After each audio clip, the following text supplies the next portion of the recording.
පිංගුතුනි තථාගතයන් වහන්සේගේ රන්වන් රන් ශ්‍රී දේහය රන් දෙනේ ආදාහනය වුණාට පස්සේ දැවුණාට පස්සේ රන් දෙන තුල ද්‍රෝණ 8ක් ධාතුන් වහන්සේලා ඉතිරි වුණා. ඒ ඉතිරි වුණ ධාතුන් වහන්සේලාගෙන් නොබිදී තිබ්බ ධාතුන් වහන්සේලා 7 නමක් ඉන්නවා. ඒ 7 නමට කියනවා අසම්බින්න ධාතුන් කියලා. ඒ තමයි බුදුරජාණන් වහන්සේගේ ශ්‍රීමත් ලලාට ධාතුව, නලල් ධාතුව. දැන් සේරුවාවිල්ල වැඩ සිටින්නේ. ඒ නලල් තලේ මේ විදිහටම තියෙනවා, කැඩෙන්නේ නැහැ. ඊළඟට දලදා වහන්සේලා 4 නම. උඩු ඇන්දේ වම් පැත්ත, දකුණු පැත්ත. දකුණු මේ යටි ඇන්දේ වම් පැත්ත, දකුණු දාඨාදා කියලා කියන්නේ දලදා වහන්සේලාගේ මේ මෙතන අපේ තියෙන මේ අපි කියන්නේ දඩයන්දත් කියලා මෙතන උල් හැඩයට තියෙන අපේ. අන්නේ මේ පැත්තේ තියෙනවා, මේ පැත්තේ තියෙනවා. උඩු ඇන්දේ උඩ පැත්තේ තියෙනවා, යටි අනිත් පැත්තේ තියෙනවා. ඒකට අපි කියන්නේ දඩයන්දත් කියලා. ඒකෙන් තමයි සමහර දෙයක් කඩා ගන්න බැරි දෙයක් අපි පටස් ගාලා කඩන්නේ. ඉතින් ඒ 4 තමයි දලදා වහන්සේලා 4 නම කියන්නේ. ඒ 4 නමත් කැඩෙන්නේ නැහැ, මේ විදිහටම තියෙනවා. අකුධාතුන් වහන්සේලා දෙනම කියන්නේ මේ මෙතන උරහිසේ තියෙන. මේ හරියේ තියෙන අකු ඇට දෙනම. එතකොට 7යි. ඒ ධාතුන් වහන්සේලා අසම්බින්න. බුදුරජාණන් වහන්සේගේ මහා පුරුෂ ලක්ෂණ විදිහට දලදා වහන්සේලා 49ක් වැඩ සිටිනවා. උඩු ඇන්දේ දත් 20යි, යටි ඇන්දේ දත් 20යි. වීසති දන්ත. ඒ දන්ත ධාතුන් වහන්සේලා එකකට එකක් සමානයි. සමදන්ත. දත් දෙකක් අතර හිදසක් නැහැ. අවිවර දන්ත. සුදුම සුදු පාටයි.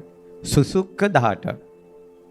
එතකොට දලදා වහන්සේලාගේම මහා පුරුෂ ලක්ෂණ තියෙනවා වීසති දන්ත එකක්. සුසුක්ක දන්ත එකක්. අවිවර දන්ත එකක්. ඊළඟට සමදන්ත දතකට දතක් සමානයි. දැන් අපි ගත්තොත් අපේ ඉස්සරහ දත් ලොකුයි, මැදට යනකොට පුංචි, හක්කේ දත් තව ලොකුයි. එහෙම නැහැ. බුදුරජාණන් වහන්සේගේ හැම දන්ත ධාතුන් වහන්සේ නමක්ම සමානයි. උන්වහන්සේ පෙරම් පුරන සංසාරේ ගුණධර්ම පුරුදු කරද්දී, පාරමිතා පුරුදු කරද්දී අසවල් පාරමිතාව පොඩ්ඩයි පුරුදු කළේ, අසවල් පාරමිතාව ගොඩක් පුරුදු කළා කියලා එකක් නැහැ. දාන පාරමිතාව වගේමයි වීර්ය පාරමිතාව. ඒ වගේමයි සීල පාරමිතාව. ඒ වගේමයි ප්‍රඥා පාරමිතාව. ඒ වගේමයි නෙක්ඛම්ම පාරමිතාව. ගුණධර්ම සමානව පාරමිතා විදිහට වඩපු නිසා අපේ බුදුරජාණන් වහන්සේගේ දන්ත ධාතුන් වහන්සේලා එකිනෙකට සමානයි. අතේ ඇඟිලි, පාවල ඇඟිලි සමානයි. නිය ධාතුන් වහන්සේලා සමානයි. ඉතින් ඒ සුදු බුදු රැස් විහිදෙන දලදා වහන්සේ, කේම කියන මහරහතන් වහන්සේ දැල්වෙන චිතකයෙන් ඒ ගිනි අතරට 이르දියෙන් වැඩලා ඒ දලදා වහන්සේ ලබාගෙන කලිඟු රටට ලබා දුන්නා. කලිඟු රටේ දෙව් මිනිසුන්ගේ රාජ මහා මාත්‍යවරුන්ගේ පිදුම් ලැබූ ඒ උතුම් දලදා වහන්සේ ප්‍රාතිහාර්ය පාමින් වැඩ සිටියා. දලදා වහන්සේ තරම් ප්‍රාතිහාර්ය පාපු තවත් ධාතුන් වහන්සේ නමක් නැහැ. අද වෙනකොට නුවර දලදා මාලිගාව ඉඳලා අදත් ප්‍රාතිහාර්ය පානවා. මම ඔබට ඒක කියලා දෙන්නම්. අදත් ප්‍රාතිහාර්ය පානවා. දලදා වහන්සේ. අද දවසේත් ප්‍රාතිහාර්ය පානවා. මම ඒක ඔබට විස්තර කරලා දෙනවා.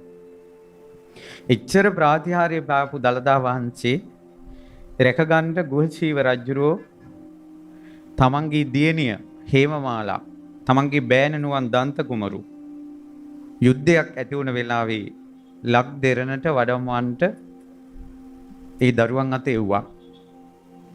ඒ එනකොට ප්‍රාතිහාර්ය පාමින් දලදා වහන්සේ ලංකාවට වැඩම කළේ. ඒක දරදා වරුණ අහන්න ඕන. හැම දෙනාම මේ දවස් ටිකේ දලදා වරුණ අහලා දලදා වහන්සේ හැම වෙලාවෙම හිතෙන් බලන්න. දැන් මේ දවස්වල මට කට්ටිය කතා කර අහනවා ආන්දර දලදා වහන්සේ බලන්න ගියාද? මං කියන තාම ගියේ නෑ. හැබැයි මට හැමදාම දලදා වහන්සේ පේනවා. මගේ හදවතට පේනවා. දලදා වහන්සේගෙන් සිහි නොකරත් මේ දවස් ගෙවෙන්නේ නැහැ මගේ. ඒ නිසා හදවතේ දළදා වහන්සේ 1820 ගත්ත දළදා වහන්සේගේ සමීප ඡායාරූපයක් තියෙනවා. මේ ෆෝන් වලින් විස්තර බලන ළමයි ඒක දකිනවා. ඒ දළදා වහන්සේම තමයි ඒ. හොඳට හිතර ගන්න ඒ දළදා වහන්සේ. හදවතේ දළදා වහන්සේ තියාගන්න. මේ කවි කියනකොට වඳිනකොට පුදනකොට දළදා වහන්සේම හිතෙන් සිහි කරන්න. ඊට පස්සේ දළදා වහන්සේ කිස්සිරි මෙවන් රජුරුවන්ගේ කාලේ ලංකාවට ලැබුණේ. දළදා වහන්සේ රැගෙන හේමමාලා දන්ත කුමරු මේ ලංකා දරණි තලයට මහ මුහුදෙන් පා තබනකොට මේ ලක්දෙරණේ මල් වෘක්ෂවල මල් පිපී ගියා. සුවඳ කුසුමන් වල සුවඳ මේ ලක්දෙරණේ පැතිරී ගියා. අකාල මේගිය අහසට නැගිලා පොද වැටෙන්න ගත්තා. විදුලි කොටන්න ගත්තා. දළදා වහන්සේ ලංකාවට වඩම්මනකොට. එතකොට ලංකාවේ රාජ්‍ය පරිපාලනය වෙනස් වෙලා. ධාතුසේන රජතුමාටයි මේ මහසෙන් රජතුමාටයි ගේ නම කියලායි හේමමාලා දන්ත කුමරු එව්වේ. ඒ වුණාට රජකම් කළේ වෙනකොට පුතා කිස්සිරි මෙවන්. එතකොට නමුත් ඒ රජතුමා ගොඩක් ශ්‍රද්ධාවන්තයි. මහා විහාරයේ භික්ෂුන් වහන්සේලාට හේමමාලා දන්ත කුමරු බ්‍රාහ්මණ ස්වරූපයෙන් ගිහිල්ලා දළදා වහන්සේ ගැන විස්තර කියනකොට මහා විහාරීය භික්ෂුන් වහන්සේලා දුන්න සාදුකාරයෙන් රම්මැලි සෑ භූමිය සහිත මහා විහාරය ගිගුම් දුන්නා. අපිට දළදා වහන්සේ ලැබුණා කියලා. රජතුමා වහ වහ ලහි ලහියේ සොළොස් කලයකින් සුවඳ පැන්නාලා දළදා වහන්සේ දකින්න පැමිණියා. පැමිණිලා මේ දළදා වහන්සේ හේමමාලා කරඬුවෙන් වඩම්මනකොට හේමමාලා කරඬුවත් මේ දවස්වල ඔය ළමයිගේ ෆෝන් වල ඔයාලට දකින්න පුළුවන්. හේමමාලා කරඬුව තියෙන්නේ අමුතුම විදිහකට. ඒ කරඬුව අදටත් තියෙන ඒ කරඬුව. ඒ කරඬුව ඇතුලේ දළදා වහන්සේ වඩා හිඳලා සුවඳ කවලා ඒ කරඬුව සීල් කරනවා. ඒ සීල් කරපු කරඬුව ගුලි කරගන්න කොණ්ඩේ කෙස් ටික මැද ගහන්නේ. දළදා වහන්සේ කෙස් වල ස්පර්ශ වුණේ නැහැ. හේමමාලා කරඬුවේ ෆොටෝ තියෙනවා බලන්න. එතකොට හේමමාලාවන්ගෙන් හිතින් වැඩම කළා ඒ දළදා වහන්සේ කරඬුවෙන් මෑත් කළා පෙන්නනකොට රජතුමා බණ අහලා තිබ්බා. සුසුක්ඛ ධාතෝ සුදුම සුදුයි බුදුරජාණන් වහන්සේගේ දළදා වහන්සේ කියලා.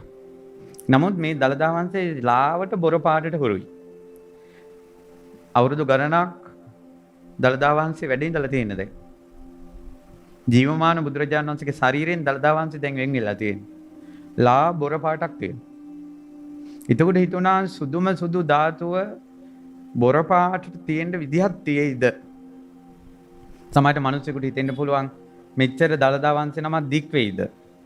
ඒ අපි බලන්නේ අපේ දත් දිහා. අපි සම්බුදුවරු නෙවෙයි.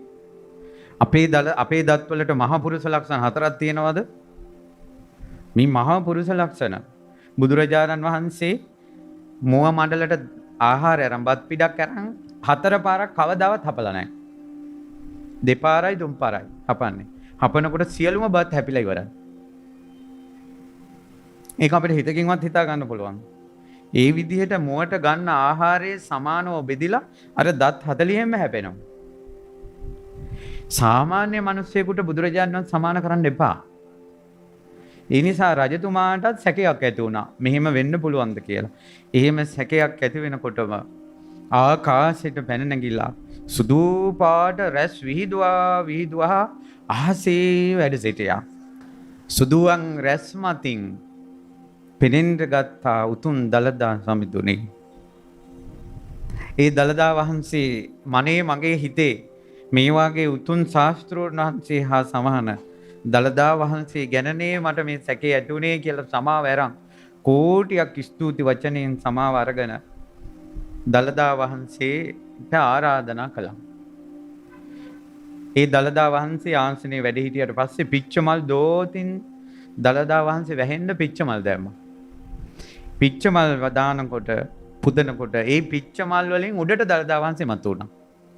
ආය මල් දෝතක් දැම්මා. ආය උඩට එනවා. පිච්චමල් දෝතවල් 500ක් දාලා ඒ 500නුත් උඩට දළදා වහන්සේ මතුවනවා. ඊට පස්සේ රන් සලුවෙන් වැහුවා. රන් සලුවෙන් උඩටත් මතුවෙනවා. රන්සලු 500කින් වහලත් උඩට දළදා වහන්සේ මතු වුණා. ඒ තමයි ලංකාවේ පාපු ප්‍රාතිහාර්ය. ඉතින් අවසානයේ දළදා වහන්සේ ඉල්ලන්න මහා විහාරයේ භික්ෂූන්, අබේගිරියේ භික්ෂූන්, ජේතවනයේ භික්ෂූන්, ඒ කාලේ නිකායවල් 3ක් තිබ්බේ. අද කාලේ වගේ සියන් නිකාය, අමරපුර නිකාය, ඊළඟට රාමඤ්ඤ නිකාය එහෙම නෙවෙයි. මහා විහාර භික්ෂූන්, අබේගිරි වාසී භික්ෂූන්, ජේතවනයේ භික්ෂූන්. එතකොට මේ තුන්ගොල්ලම ඉල්ලුවා අපිට ඕන කියලා. ඊට පස්සේ රජතුමාට තීරණයක් ගන්න බැරුව අශ්වයන් යදපු රන් කරත්තේ සොඳුරු යහන මත දළදා වහන්සේ වඩා ඉඳවලා මිනිස්සෙක් නැති කරත්තේට වැඳලා කිව්වා, ස්වාමීනි භාග්‍යතුන් වහන්සේ ඔබ වහන්සේ සුදුසු තැනට වඩිනසේක්වා කියලා. මිනිස්සෙක් නැති අර කරත්තය අනුරාධපුරේ පැදකුණු කරලා යම් තැනක අපගේ අනුබුදු මිහිඳු මහරහතන් වහන්සේ ධර්මයේ දේශනා කළා නම් ඒ නන්දන වනේ මිහිඳු මහරහතන් වහන්සේ බණ කියපු තැන දළදා වහන්සේ නතර වුණා. මහා හරසරින් ජනී ජනයාට වන්දනා කරන්න ඉඩහසර සලසවලා ඒ කාලේ වෙනකොට සංඝයා වැඩිපුර හිටියේ අබේගිරියේ. ඒ නිසා අබේගිරියට එකල ධාතුන් වහන්සේ ලැබලා දුන්නා. පස්සේ රජවරුන්ගේ ප්‍රධාන රජකමේ රාජ්‍ය සංකේතයේ බවට දළදා වහන්සේත් පාත්‍ර ධාතුන් වහන්සේත් ලැබුණා. ඕනම රජ කෙනෙක් දළදා වහන්සේ තමන් ළඟ නැත්තම්, පාත්‍ර ධාතුන් වහන්සේ තමන් ළඟ නැත්තම් තමන්ට රජකම ලැබුණා කියලා පිළිගත්තේ නැහැ. ඒ නිසා ලංකාවේ රජකම ලැබුණා කියන්නේ දළදා වහන්සේ ලැබීම. ඒ නිසා රජවරු දිවිහිමියෙන් රැකගත්තා උතුම් දළදා සමිඳුන්. ඊළඟට වැස්ස නැති කාලයට අහසට මේඝ නංගවන්න තරම්, වැසි වස්වන්න තරම් ප්‍රාතිහාර්ය පෑවා උතුම් දළදා සමිඳුන්. සුද්දන්ගේ කාලේ වැස්ස නැතිව දළදා පෙරහැර පවත්වන්න දෙන්නේ නැතුව වැස්ස නැති වෙලා දුර්භික්ෂයක් ආවා. සිංහලයෝ අරගල කරලා දළදා කරඬු එළියට වැඩැම්මෝවා. ඒ වඩම්මනකොට ආකාශයෙන් වැටුණ වැස්ස ඒ වරුසාවෙන් නුවර වැව පිරීලා වැව් බැමි මතින් ගලාගෙන ගියා. ඒ වතුරට කියනවා දළදා වතුර කියලා.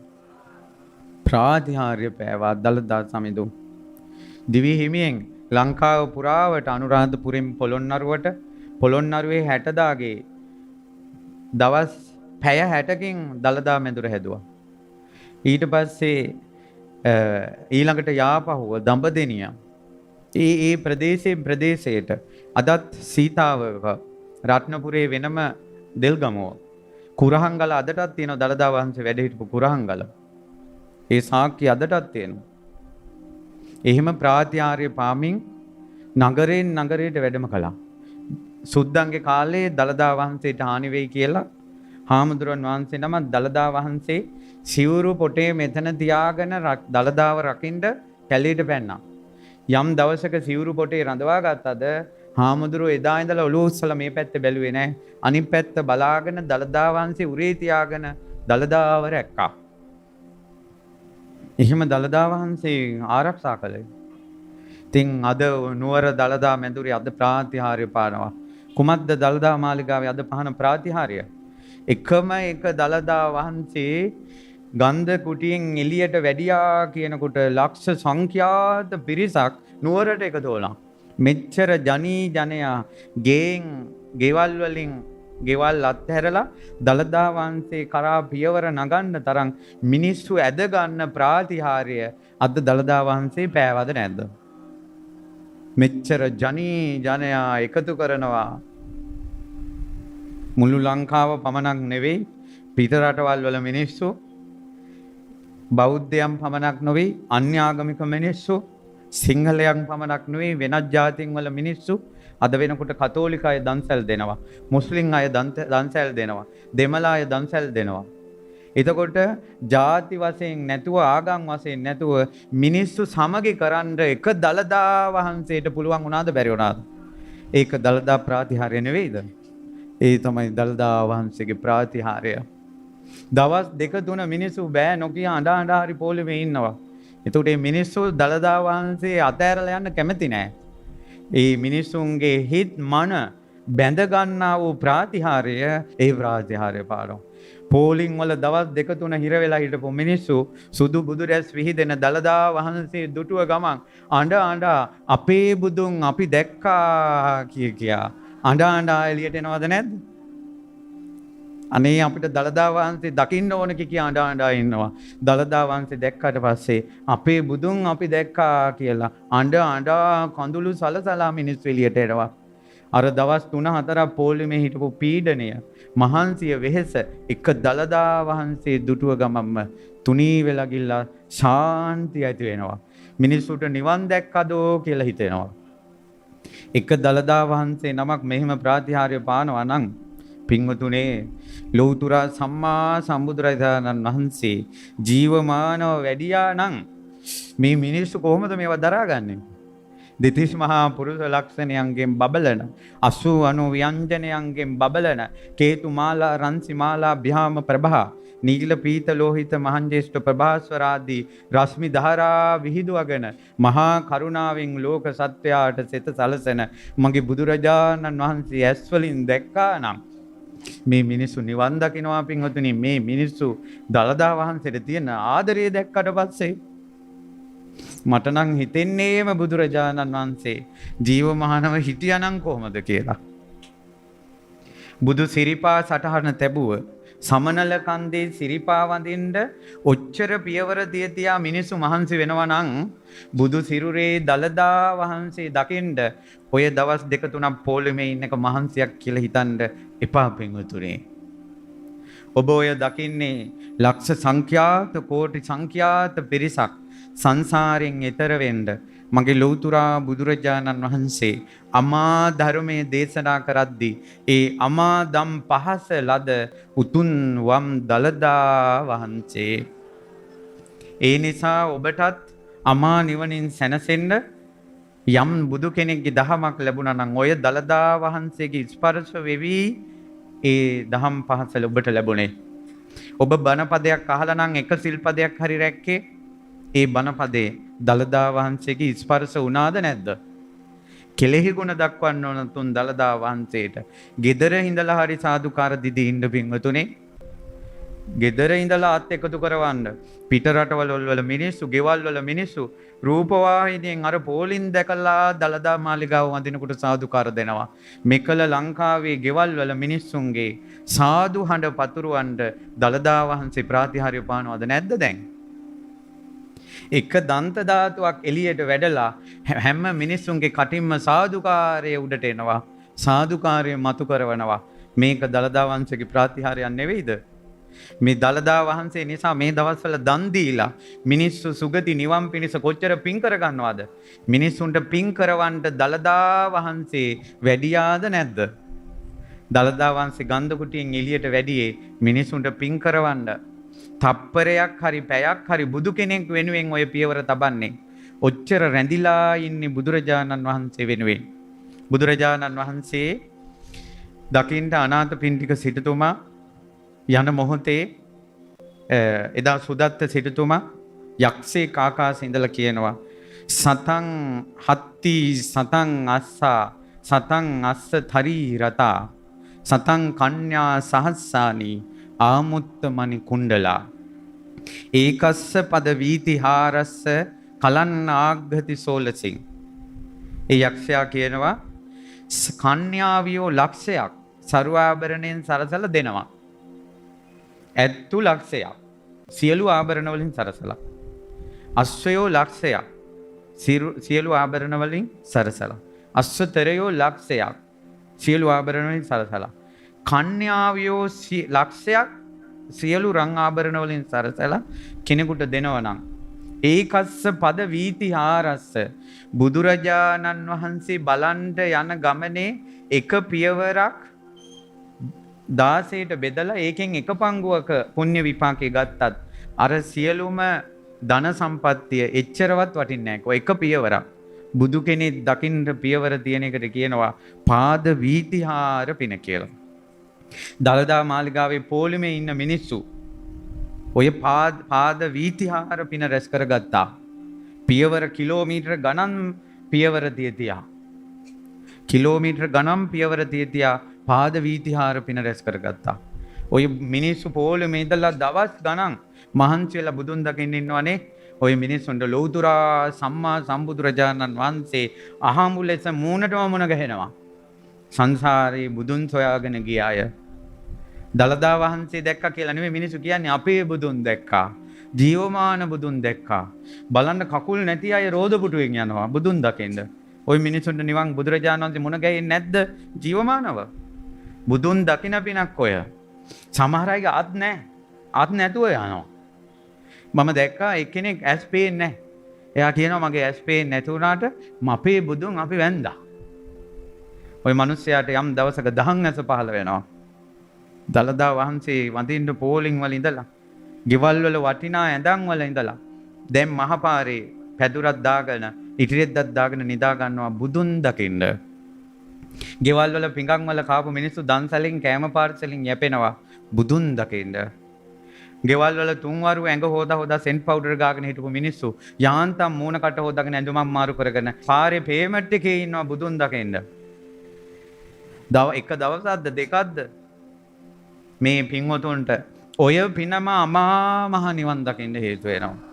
මේ හේතුව බුදුරජාණන් වහන්සේ වෙනුවෙන් කාමයේ අතාරිනවා. බුදුරජාණන් වහන්සේ වෙනුවෙන් දලදා වහන්සේ වෙනුවෙන් ගෙවල් වල විඳින කාමයේ අතෑරියා කියන්නේ ඔබ ජීවමානව බුදුන් දැක්කොත් ඔබ ගෙවල් අතාරින්නේ නැත්තේ කොහොමද? එක දලදා වහන්සේ වෙනුවෙන් මෙච්චර කැපවීමක් කළා.